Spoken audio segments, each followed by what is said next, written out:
Quand on parle de zones humides, souvent les gens voient des environnements avec de l'eau stagnante, avec des moustiques qui pullulent. Mais finalement, les zones humides, c'est des milieux beaucoup plus diversifiés que ça, et qui, dans l'imaginaire collectif, ont inspiré un certain nombre de poètes, de peintres et d'écrivains. On a cette image de la zone humide comme un peu l'environnement hostile, impropre aux activités humaines, qui en plus colporte ou contient des organismes qui sont un peu néfastes pour nous. Et c'est pour ça qu'on a tendance à dire que voilà, on va assainir, on va assécher une zone humide pour la rendre plus saine. Or, ce sont des milieux qui sont complexes, qui sont certainement parmi les plus riches qu'on puisse imaginer en termes de diversité biologique. Et donc ce qu'on prend nous pour de l'assainissement, en fait, c'est purement et simplement de la destruction de milieux à très forte biodiversité.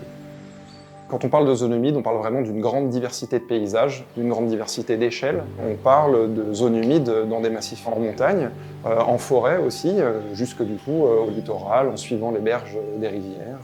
Quand on se rend compte qu'un tiers de la surface de la France est propice à la présence de zones humides, ça veut dire que ces zones humides, elles participent vraiment à l'identité du territoire français.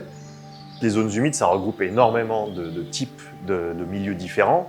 À chaque milieu va correspondre un cortège d'espèces, animales et végétales, qui sont adaptés spécifiquement à ces conditions locales et qui vont être interdépendants les uns des autres. Ça peut être un lac, évidemment, une rivière, un bord de mer, mais ça peut être aussi une ornière dans une forêt, une flaque d'eau, par exemple.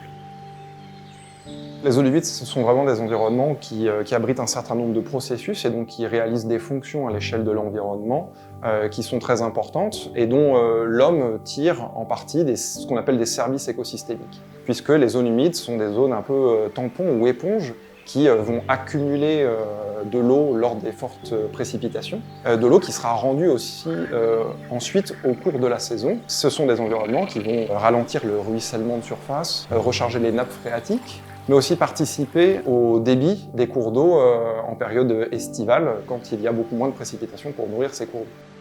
En fait, les milieux humides, par définition, ils sont alimentés par l'eau.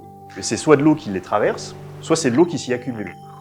Mais cette eau-là, elle vient de quelque part. Elle peut transporter des organismes ou des choses bénéfiques, mais elle peut aussi transporter des polluants ou des pathogènes qui sont induits par les activités humaines.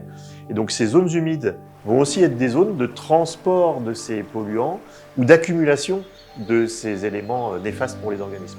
Donc ces milieux sont à la fois des lieux de ressources, mais aussi potentiellement des lieux de menace pour les organismes qui y vivent. Je pense que l'intérêt qu'on a à protéger en tant que citoyen ces zones humides, c'est avant tout de protéger notre capacité à nous émerveiller de ces environnements-là et notre capacité aussi à errer, à rêver dans ces environnements-là.